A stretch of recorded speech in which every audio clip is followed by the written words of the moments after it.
Okay, ladies and gentlemen, here we have a 2000 Chevrolet Corvette with the 5.7 liter engine, which it says you can't remove the AC compressor without removing this water pump.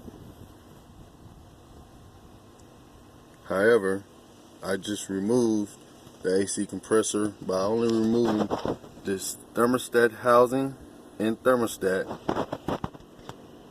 The heater hose is connected here.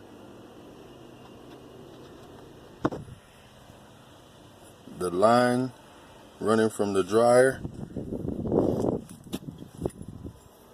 underneath to here, which is the low pressure, high pressure line. The key to it, removing it without removing the water pump, is to loosen that bolt, which you probably can go ahead and remove it. I just loosened it and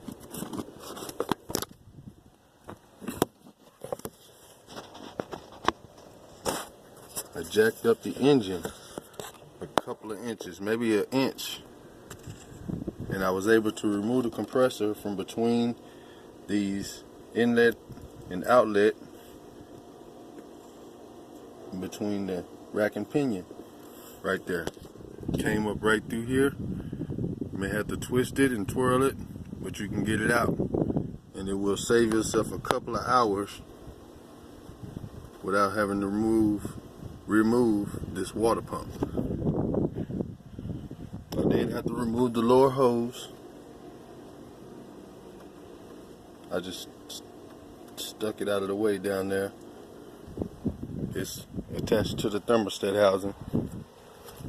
There's the high pressure, low pressure line that I removed from the dryer, and underneath there's a new compressor getting ready to install.